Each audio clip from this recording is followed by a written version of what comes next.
Добрый вечер. Это программа «Якутия в деталях». Меня зовут Ирина Ефимова. Налоги – это плата общества за выполнение государством его функций. Та цена, которую мы платим за возможность жить в цивилизованной стране. Каждый из нас полагается на государство, которое может обеспечивать национальную безопасность, сохранение окружающей среды, защиту от внешней экспансии, гражданский мир, хорошие дороги, доступ к образованию, здравоохранению и множество других услуг. Для выполнения своих функций государству нужны средства, значительная часть которых формируется за счет наших с вами налоговых поступлений. И сегодня у меня в гостях начальник отдела оказания государственных услуг номер 1 Управления Федеральной налоговой службы России по Республике Саха-Якутия Саргалана Винокурова. С ней мы поговорим не только об обязанностях граждан, но и о преференциях налогообложения. Добрый вечер, Саргалана Гавриловна. Добрый вечер. Давайте начнем с такого вопроса. За что в нашей стране с людей взимаются налоги? И насколько часто нужно их платить? Граждане у нас уплачивают имущественные налоги. Как правило, это у нас получается налог на имущество физических лиц, земельный налог и транспортный налог. То есть по тем объектам недвижимости, транспорта, которые у них стоят и зарегистрированы на них, непосредственно. То есть это квартира, дом, машина, земельный участок? Да, это квартира, гараж, жилые дома, частные дома, да, то есть. Или недвижимость какая-то коммерческая, которая в собственности? И нет, именно налог на имущество платится именно, который по жилым объектам. Граждане оплачивают. И платить их нужно каждый год? Получается, к нам сведения поступают ежегодно от регистрирующих органов. И на основании тех данных, которые мы получаем, мы начисляем имущественные налоги физических лиц. То есть направляется сводное налоговое уведомление на уплату имущественных налогов и срок направления, то есть не позднее 30 дней до наступления срока уплаты. То есть у нас срок уплаты по имущественным налогам физлиц был установлен не позднее 1 декабря. То есть мы сейчас уплачивали за 2022 год. Соответственно, срок этот уже наступил. Соответственно, эти начисления у нас легли уже как задолженность.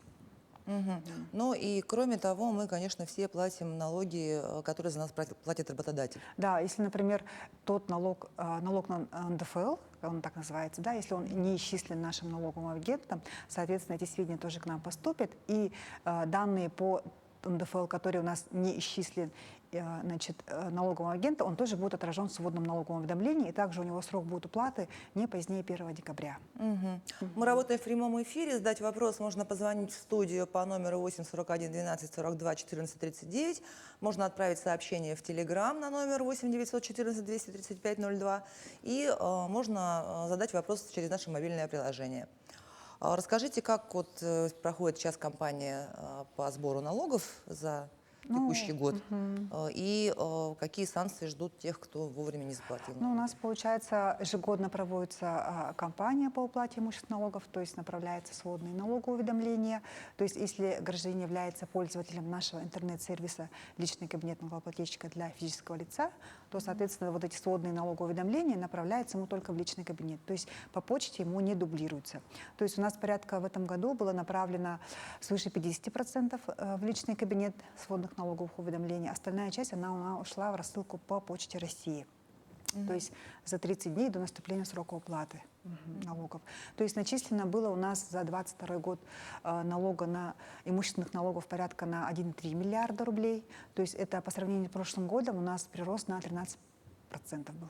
Это значит, больше имущества у людей стало? Это получается, да. Или просто у вас данные лучше стали? У нас, получается, основная масса, получается, начисление идет по транспортному налогу. То есть у нас, соответственно, в прошлом году повысились же ставки по транспортному налогу, да.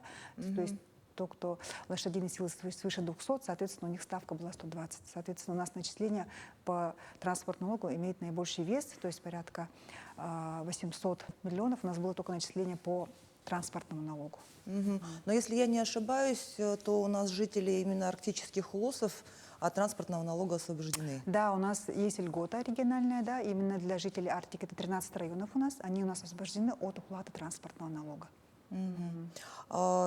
И тех, кто вовремя налоги не заплатил, там пение, да, получается, те, кто установлен срок был 1 декабря, то есть со 2 декабря у нас уже начинаются начисляться пени. То есть эти пени начисляются каждый день на сумму неуплаченного налога в размере 1/300 ставки рефинансирования. То есть эта пеня, она начисляется каждый день.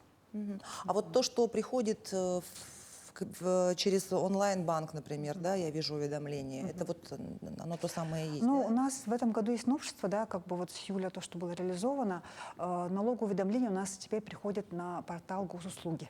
То есть, если человек имеет госуслуги, у нас почти каждый все второй, да, имеют. имеет, как бы имеет подключение, да, к порталу госуслуг, соответственно, он на госуслугах дает свое согласие на получение наших налогового уведомления на госуслугах, соответственно, он ее будет получать там. То есть там заполняет согласие, то есть там заполняет ФИО, свои паспортные данные проверяет, пишет почту электронную, соответственно, после подтверждения уже уведомление на уплату налогов будет приходить к ним только на госуслуги. Соответственно, оно дублироваться по почте ему тоже уже не будет. Это вот новшество этого года, так как на госуслугах у нас отражается только раньше задолженность только отражалась, сейчас уже можно получать уже налоговое уведомление. Ну, как основная масса у нас населения как бы пользуется, да, госуслугами, соответственно, очень удобно в этом плане получать именно на госуслугах. Ну и, соответственно, когда ты госуслуги подвязываешь к онлайн-банку, то в банк оно тоже Да, приходит. соответственно, там очень удобно, что вот можно оплатить сразу же начисление, увидеть, и там же оплатить онлайн-банк. То есть, если имеется у вас любой банк, соответственно, его привязать и уплатить можно будет очень удобно. Но я вот признаюсь, я в этом году до 1 декабря не успела, Ага. и мне пришло уведомление и в госуслуги, и в один Ну банк, да. которым я пользуюсь, и в другой банк, которым я пользуюсь, и в третий Ну банк. да, у нас, получается, рассылка идет, например, в основном у нас есть очень много же банков, которые взаимодействуют с налоговым органом, соответственно, информация по начислениям уже как задолженность, она уже приходит в онлайн-банке. А оплатить все равно где, да, это на мой выбор. Да, ну то есть способов очень много, конечно, оплаты. Вот, но самое удобное это у нас получается через личный кабинет. Также у нас имеется Личный кабинет именно на сайте физлица. налоговой. Ну да, есть как бы веб-версия. Ее можно скачать как бы с ноутбука, с планшета. Также у нас есть мобильное приложение «Налоги ФЛ» называется. То есть любой человек на своем телефоне может его установить. То есть очень удобный способ для уплаты. Ну, помимо этого еще есть возможность уплаты также через госуслуги, через онлайн-банки. Ага. А какую отчетность должны представить и какие налоги должны уплатить юридические лица и индивидуальные предприниматели? Ну, у нас в связи с переходом на ИНС, мы с этого года на единый налоговый счет перешли, да, с этого года, то есть все индивидуальные предприниматели, юридические лица, у них карточка ведется как в виде единого налогового платежа. То есть они уплачивают в декабре у нас, получается, сроки отчетности наступают по налоговой декларации по прибыли за ноябрь месяц. Также они должны у нас дать персонифицированные сведения за ноябрь. Также, если они являются налоговыми агентами, соответственно, они исчисляют налог на доходы физлиц за своих работников. Соответственно, они должны представить у нас в декабре в связи с закрытием года, да, финансового. Есть несколько сроков представления.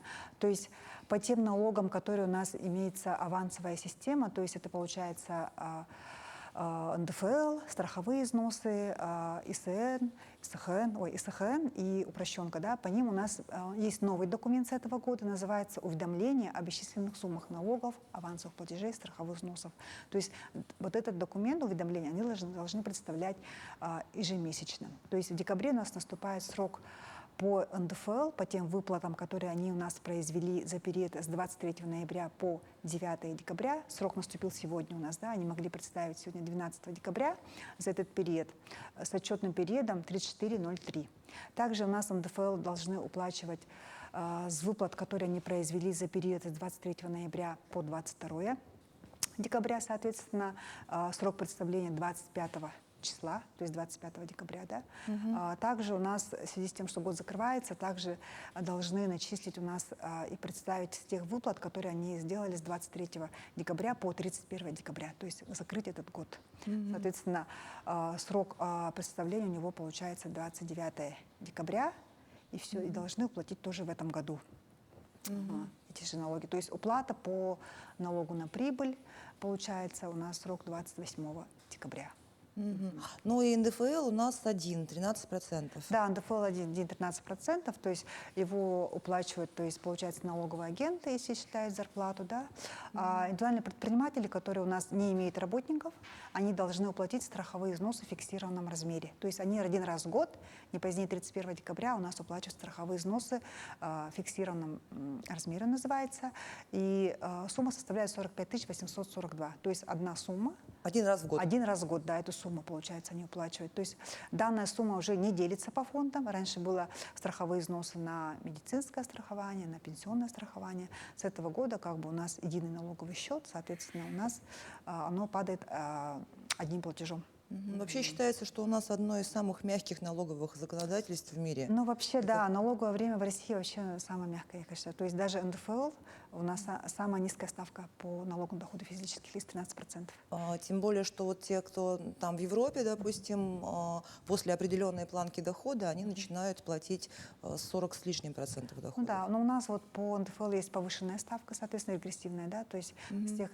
доходов, которые превышают 5 миллионов, соответственно, у нас уже идет 15%, то есть идет с разницей до 5 миллионов 13%, а свыше то, что идет разница, уже идет повышенная ставка. Но 15%, Да, не да. 40, там, Нет. не 30 и так Ага. далее. А вот какие вопросы наиболее часто возникают у налогоплательщиков, когда они получают уведомления? Ну, в основном спрашивают, конечно же, про начисление, по каким объектам, соответственно, было начисление, либо по льготам, по какому объекту у нас предоставлена льгота, они обычно запрашивают, про способы уплаты, да, спрашивают. В основном, как бы льгота у нас, если, например, имеет льготу, то если человек, вот, например, имеет льготу, да, но имеет право на льготу, но, например, он не предоставил, например, да, соответственно, мы, налоговый орган, получаем сведения о том, что он, например, имеет льготную категорию, да, то, соответственно, мы уже сами даем эту льготу ему по тому объекту, по которому начислен наибольший налог. Ну, соответственно, он может быть не согласен, и может как бы он подать по второму объекту. То есть это его право. Ну и, наверное, на сайте налоговой есть какой-то раздел с часто задаваемыми вопросами, Да, где у нас можно найти. на нашем официальном сайте www.налогов.ру очень много сервисов, то есть, которые дают возможность вообще общаться онлайн, то есть не посещая налоговый орган. Да?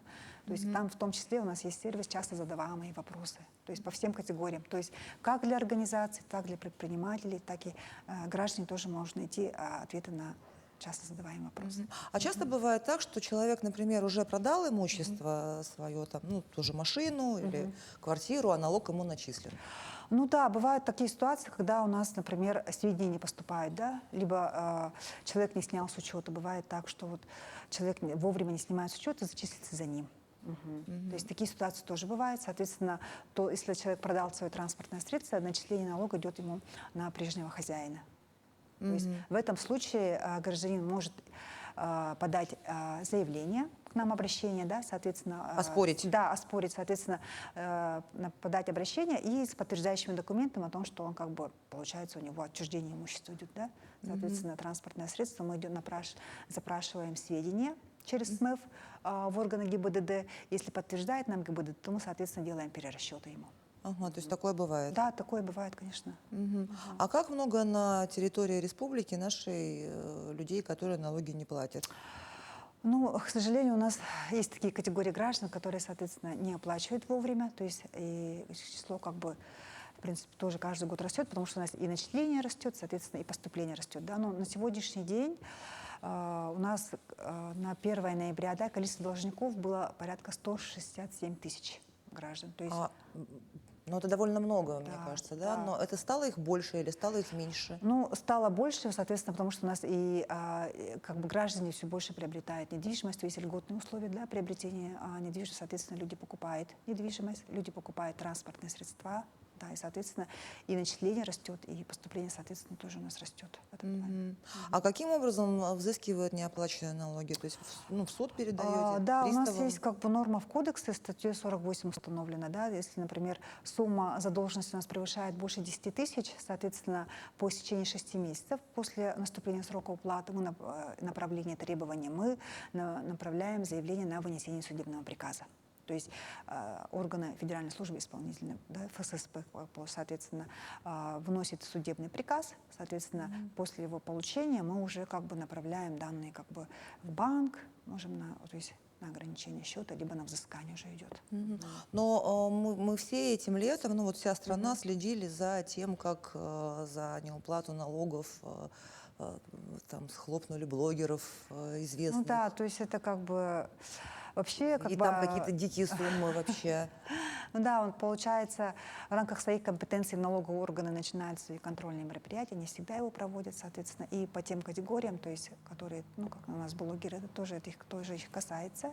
Соответственно, если они не ведут предпринимательскую деятельность, они, как граждане, должны у нас также исчислять со своих доходов, полученных вот именно по блогерству, да, налог на доходы физических лиц.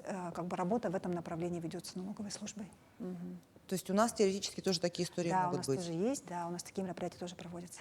Мгм. А вот прощенные дни раньше такие бывали? Ну, я не знаю, по коммуналке бывали, по налогам Ну, бывают вообще или нет налоговым налоги кодексом без не пени? предусмотрено, как бы, да, прощенных дней. То есть, да, если нарушили срок, установленный для уплаты, соответственно, уже начисляются пени. Но бывает, когда вот по состоянию на 1 января 2025 года было списание у нас, да, по старым периодам, ну, такого больше не было. Мгм. А, Ну, понятно, что за последние годы в связи с тем, что активно внедряются технологии в работу органов госвласти, госуслуги стали доступнее намного, да, и сегодня мы можем говорить о том, что весь перечень услуг Федеральной налоговой службы может быть представлен в электронном виде. Ну да, я вот смело могу сказать, что Федеральная налоговая служба является одним из как бы первопроходцев в этом плане, да, то есть они являются клиентоцентричными, клиентоориентированной налоговой службой. То есть у нас на нашем официальном сайте свыше 80 сервисов онлайн, которые позволяют вот взаимодействовать с нами в онлайн-режиме 24 часа в сутки, да, то есть это начиная для всех категорий, как для граждан, так для предпринимателей, так и для юридических лиц. То есть у нас есть линейка личных кабинетов, то есть получается человек, находясь дома, он может как бы взаимодействовать с нами онлайн, то есть начиная от регистрации индивидуального предпринимателя, да, и организации, то есть постановки на учет граждан, если это граждан стоит постановка на учет. Также он может стать, получается, самозанятым, то есть вести, смотреть свои карточки в этом личном кабинете, то есть смотреть актуальную информацию по всем обязательствам, которые он имеет, также оплачивать, направлять обращения, соответственно, и получать соответствующие документы через личный кабинет. Ну, помимо этого у нас самые наиболее востребованные как бы сервисы, это получается онлайн-регистрация бизнеса, то есть если человек имеет квалифицированную электронную подпись, он может тоже, не выходя из офиса, из кабинета, то есть направлять обращения и запросы. Также очень много у нас таких сервисов, как калькуляторы. Да, то есть имеется калькулятор расчета как бы по транспортному налогу, по земельному налогу, по налогу на имущество физических лиц. Также имеется калькулятор патента и калькулятор по страховым взносам. То есть очень много у нас направлений. Также у нас есть единый реестр субъектов малого предпринимательства, то есть очень для статистики в основном, да, как бы, то есть сколько у нас людей является как бы субъектом малого предпринимательства. То есть направлений сервисов очень много. И то есть тот же предприниматель, он может посчитать, как ему удобнее там патентом или... Да, то есть если человек хочет стать предпринимателем, у него вообще есть выбор режима налогообложения. У нас есть такой сервис, то есть человек в зависимости от того, какой вид он деятельности осуществляет, да, в зависимости, есть ли у него наемные работники, на какой территории осуществляет деятельность. Есть вот именно калькулятор, именно выбора режима налогообложения, то есть оптимальный вариант подбирает уже, получается, сам сервис, что ему удобнее будет.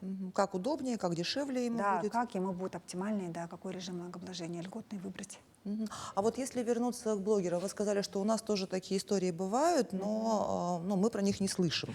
Ну да, Вот. это получается, эти контрольные мероприятия у нас проходят в рамках налоговых проверок, как бы, да, и, соответственно, со статьей 102 это является налоговой тайной, да. Поэтому как бы у нас сильно не афишируется. А вы не думаете, что наоборот огласка в таком случае могла бы дисциплинировать Не, но после других истечения людей? как бы уже всех процессуальных сроков, когда уже выносится решение, когда уже как бы, то уже как бы мы можем дать информацию именно о проведенных уже конкретных мероприятиях. Но пока идет проверка, как бы мы не имеем возможности как бы сделать огласку. Ладно, давайте про более приятное поговорим, про налоговый вычет. Ага. На что его можно оформить, какие документы надо, на что полагается вычет? Вообще у нас имеется 5 налоговых вычетов, да, ну, то есть сам это стандартный налоговый вычет, то есть он предоставляется именно работодателям, да, когда он исчисляет зарплату, получается, соответственно, то есть человек может не знать, то есть ему же все равно идет как бы стандартный налоговый вычет на ребенка именно, да, если человек имеет детей. Также, Ну, то есть я про это даже не знаю, это моя... да, ну да, вы ее можете увидеть в своем сведении 2 НДФЛ, то есть это тот документ, который также у нас размещен в вашем личном кабинете. То есть человек может посмотреть, какой он доход получал, уплачивает ли за него налоговый агент, вообще уплачивает ли за него налоги. НДФЛ в частности, да, и ту сумму, которая ушла на страховые взносы, именно зарплату, соответственно, работодатель отправил за него, соответственно, он тоже может проверить. То есть, если человек работает в нескольких местах, например, бывает такое часто, да, то есть человек может проверить даже работодателя самого, исчисляет ли он за него налоги. То есть это же все равно его будущая пенсия. Ага, Да? и делает ли вычет? Да, делает вообще стандартный вычет применяет. То есть, если, например, человек все-таки агент не применил, соответственно, он может подать сам декларацию на налоговый вычет, именно на стандартный. Ну, помимо этого у нас есть социальный налоговый вычет, то есть это вычет на лечение свое, да, своих родственников, как бы матери, отца, потом также имеется на обучение, то есть свое обучение, обучение брата, сестры, тоже можно подать. Также есть у нас вычет на физкультурно-оздоровительные мероприятия. То есть если человек посещает, например, какой-то зал, да, например, фитнес, например, что сейчас очень модно у нас в нашей республике, тоже может подать на 13% от той суммы расходов, которые они понесли именно. А что для этого нужно? Вообще перечень документов, он по всем вычетам различный. Соответственно, вот если взять вот этот социально, да, вот физкультурный вычет, соответственно, то есть та организация, которая проводит эти мероприятия физкультурные, она должна быть в реестре на сайте Министерства спорта. То есть он должен быть аккредитованный, соответственно, иметь лицензию на эту деятельность и должен быть в этом списке. Данный список размещается на сайте Министерства спорта. Ага, то есть прежде чем покупать абонемент в зал, Да. нужно проверить, есть Да. ли он на сайте этого Если он в министерства. этом реестре, да, соответственно, то есть дальше он берет справку о том, что о понесенных расходах именно, то есть это получается подтверждающие документы, чеки, например, да, и договор. То есть договор, в котором прописано, что имеется у него лицензия на данный вид деятельности. И точно так же с медицинскими услугами, да? Да, и медицинскими услугами тоже перечень такой, что вот обязательно должна быть лицензия у этой медицинской организации, да, на ведение соответствующей деятельности. Также договор купли-продажи, ну, договор, соответственно, вот оказанных услуг должен быть с медицинским учреждением. И справка об оплате медуслуг тоже есть такая утвержденная справка у нас, соответственно, ее каждое медицинское учреждение у нас выдает. То есть нужно копить чеки, Да, короче, в течение получается, года. все равно же как бы человек подает декларацию один раз в год. То есть он сходил к терапевту, сходил там на УЗИ, да, на зубопротезирование, например, да. То есть он собирает все эти чеки за год, и то есть в одной декларации он все это, значит, предоставляет, все данные. И там сколько? 6% может вернуться, да? 13%, значит, 120, соответственно, 13% возмещается. Но со следующего года у нас сумма вычета, она увеличилась. Соответственно, до 150, то есть это будет по тем расходам, которые понесли мы за 2024 год, и мы его будем подавать в 2025 году, соответственно, да, то есть сумма вычета социальных, она у нас, получается, увеличилась. И даже если это какое-то дорогостоящее мероприятие, вы сказали зубопротезирование, например. Ну, дорогостоящие, вообще зубопротезирование у нас относится к дорогостоящим, как бы, да, услугам. Соответственно, эта сумма расходов, у него нет ограничений, то есть в сумме подтвержденных расходов именно по зубопротезированию именно. Например, если человек на 300 тысяч сделал, соответственно, с него 13% ему будет возмещаться. А еще есть вычет, я слышала, на инвестиции. Да, инвестиционный вычет тоже имеется у нас, соответственно. Также имеется вычет на негосударственное пенсионное страхование. Ну и самый большой блок вычета – это имущественный, конечно. Да. То есть если человек приобрел недвижимость, например, да, соответственно, если у него есть право на этот вычет, он может подать при приобретении квартиры, гаража, то есть жилого дома, при постройке, да, то есть обязательное условие, если, например, человек построил жилой дом, соответственно, это, то есть не только должно быть на земельном участке должен быть построен, то есть дом должен стоять, получается, соответственно, он должен пройти регистрацию в регистрационных органах, соответственно, у него должна быть выписка обязательно по этому документу. А налоговый вычет только работающий может оформить, или пенсионер, вычет, это например, же, тоже? получается, возврат уплаченного НДФЛ. Соответственно, те граждане, которые Работают? и уплачивают НДФЛ со своей зарплаты, то есть с него взыскивают. Да, То есть работающий пенсионер может, а не работающий не может? Да. Да? Да. Ну, по пенсионерам есть такая еще как бы возможность, что за 3 предшествующих года он имеет право как бы на вычет подать. То есть у него переносится, соответственно, остаток, который вот этот вот, именно у пенсионера. Есть такая.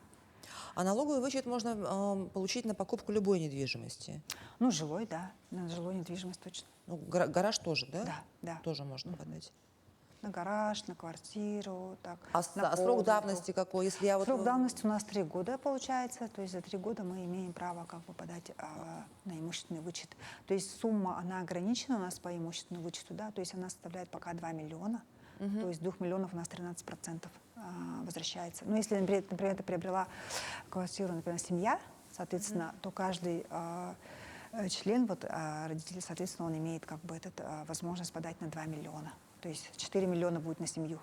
То есть То все есть работающие, каждый, да. каждый работающий член Нет, не семьи? да, каждый получается вот Может- собственник, да, то есть у них, у семьи же как бы доля 1/2 получается, соответственно, то есть каждый имеет, соответственно, 2 миллиона вычет. Но помимо этого еще у нас есть вычет на, если человек приобрел квартиру в ипотеку, соответственно, да, у него тоже имеется возможность подать вычет на проценты по ипотеке. То есть это как отдельный вид вычета идет у нас. Ну вот, кстати, если получил уже человек вычет на покупку недвижимости, а потом взял жилье по ипотечной программе, Ну он да, может подать на да, проценты? может. То есть у нас он выделен как отдельный вид вычета с 2014 года. И, соответственно, если человек когда-то вот воспользовался основным вычетом, да, например, он уже взял, например, с 2 миллионов, но никогда не пользовался вычетом на проценты, соответственно, он может их подать отдельно по другой уже недвижимости, которую он уже приобрел. А вычет на проценты он сколько? Ну, у составляет? него до 2014 года сумма она была не ограничена, как бы пока вот мы платим проценты, как бы с той суммы мы 13% возмещается, да. А с 2014 года есть ограничение 3 миллиона, соответственно, с 3 миллионов 13% возвращается. То есть это 360 тысяч. А какие льготы еще положены? Вот, ну, вот мы с вами упомянули льготы жителям Арктики, транспортный налог, да? Многодетным какие-то льготы положены? Ну, вообще у нас льготных категорий, вот именно по имущественным налогам у нас порядка 15 категорий, да, то есть много. да, очень много, соответственно, это герои Российской Федерации, да, то есть это, получается, пенсионеры, категория предпенсионеров, то есть в том числе также многодетные имеют право на льготу, то есть у них есть льгота по земельному налогу у нас, да, в размере 6 соток. То есть, если у человека 6 соток они не 6 платят соток они налог. не облагаются. Соответственно, если, например, у них есть Участок больше размером? больше 6 соток, соответственно, эту разницу будет начислен у них земельный налог. Также у них льгота имеется по налогу на имущество физических лиц, то есть у них применяется вычет, соответственно, на 5 квадратных метров, соответственно, квартиры на каждого ребенка, соответственно, если у него 3 детей, например, это многодетная семья, соответственно, 15 квадратных метров у них льготируется, да, и 7 квадратных метров у них получается на жилой дом, соответственно, тоже на каждого ребенка, соответственно, льготируется от количества детей. И пенсионеры? Да, и пенсионеров, соответственно, такая же льгота есть в отношении одного вида объекта, то есть в отношении одного вида, одной квартиры, одного жилого дома, одного гаража, то есть они имеют право на льготу. То есть если пенсионер имеет 2 недвижимости, например, 2 квартиры, да, соответственно, по одной у него будет льгота, по второй, то есть будет обязан платить. А если у него квартира и гараж? Ну, соответственно, у него по той категории, и по гаражу, и по квартире у него будет льгота, соответственно. А предпенсионеры это что такое? Ну, предпенсионеры у нас есть понятие предпенсионеров тоже, да, то есть предпенсионеры у нас утверждается, мы получаем сведения из пенсионного фонда, соответственно, и статус предпенсионера тоже подтверждает пенсионный фонд. То есть необходимо взять справку, соответственно, с отделения пенсионного фонда, и уже, в принципе, у нас идет проактивный формат по предпенсионерам, по пенсионерам, по многодетным, то есть мы получаем данные с социальной службы. То есть из Ну то есть сам пенсионного фонда. человек Да, то ничего есть, не подает? Да, и сейчас имеется... Вы уже сами всё Да, то видите? есть человек имеет право, но, в принципе, мы информацию уже получаем в проактивном формате. То есть человеку нет необходимости обращаться, но он может, соответственно, вот проверить, была учтена у него эта льгота или нет. Вот, в частности, вот с вводом налогового уведомления, да, вот то, что рассылается, он может там проверить. Также он льготу может проверить в нашем личном кабинете у нас, то есть информация тоже там отражается. Соответственно, если у него не учтена эта льгота, он направляет соответствующее заявление. В принципе, подтверждающие документы он может не прикладывать, но как бы сами запросим у регистрирующих органов. Мгм. А вот недавно появился такой термин, как самозанятость, ну, относительно недавно. Вот самозанятые, они как налоги оплачивают и как их контролируют налоговые? Ну, это специальный налоговый режим, да, у нас, соответственно, как для физических лиц, так и индивидуальных предпринимателей, которые у нас не имеют наемных работников. Это обязательное условие, да. И доход у них для применения вот, налога на персональный доход не должен превышать 2,4 миллиона, соответственно, в год. То есть этот налог у нас является льготным режимом налогообложения. Соответственно, если идутся расчеты с физическими лицами, то 4%. Если с организациями ИП, соответственно, это 6%. То есть удобство этого режима в том, что они не составляют отчетность никакую, они не уплачивают страховые взносы, но при желании они могут как бы уплачивать, да, страховые взносы, чтобы у них была пенсия. Ну, если хотят. Да, если хотят получать пенсию, соответственно, эти категории, то, соответственно, они сами уплачивают. В этом плане очень удобно. И ведется все это в мобильном приложении. Мой налог, то есть он очень удобный для регистрации, то есть идет регистрация, если человек имеет личный кабинет, то есть идет регистрация с помощью логина, пароля, который выдан ему, да, то есть самому гражданину. А также через госуслуги тоже можно получить. Регистрацию. Ну и отдельные налоговые льготы, я так понимаю, есть для участников торов, для того же кластера труда, вот если про ЯКУС да. говорить, Торг-Ангаласы. Ну, у Они- нас, да, у нас для торов тоже имеется определенный льготный режим налогообложения, то есть они предусмотрены льготы как по налогу на прибыль у них есть, по НДСу, по страховым взносам у них имеется льгота и по налогу на доход от добычи полезных ископаемых. То есть То есть я правильно понимаю, что они первые несколько лет вообще никакие налоги да, не у них платят? есть льгота федеральная, вот в частности, вот по налогу на прибыль 0 ставка процентов, соответственно, и при выполнении определенных условий у них есть пониженные ставки также по региональным, в части регионального бюджета. То есть и помимо этого органы региональной власти также могут ввести дополнительные свои льготы. Ну, то есть это очень большое направление, то есть это можно как отдельную тему даже можем рассмотреть потом. А вообще в целом вот у бизнес-сообщества какие льготы есть? Отдельно как бы льготы для бизнеса у нас не прописаны, да, в кодексе, но есть вот именно те режимы налогообложения у нас, которые как бы позволяют вести вот по пониженным ставкам. То есть это специальные налоговые режимы, да, то есть это упрощенная система налогообложения, патентная система налогообложения и вот тоже налог для самозанятых, который вот введен для граждан и для предпринимателей, которые не имеют наемных работников. Ну, я так понимаю, что с началом санкций льгот стало больше. Или я Ну неправильно да, понимаю?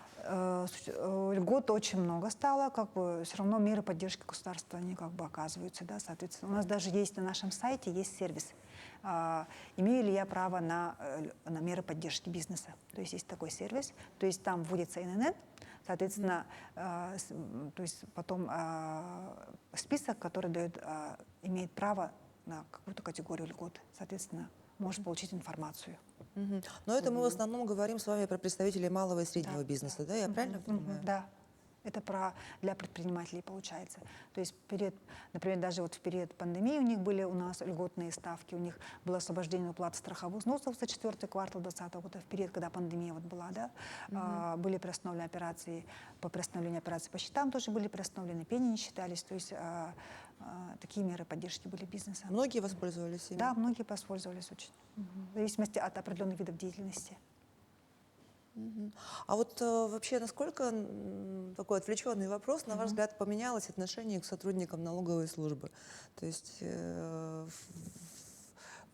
насколько в налоговой работать престижно, насколько... Ну, вообще, как бы налоговая как бы себя позиционирует как клиентоориентированная, как бы не только фискальная служба, да, ну, соответственно, как бы фискальная служба все равно, функции все равно у нас остаются, ну, соответственно, и мы как бы клиентоориентированная служба, соответственно, молодых специалистов у нас очень много к нам приходит, соответственно, ну, престиж растет. А какое образование надо иметь, чтобы в налоговой работать? Ну, чтобы работать в налоговой службе, имеет обязательно экономическое либо юридическое образование, высшее, желательно, да,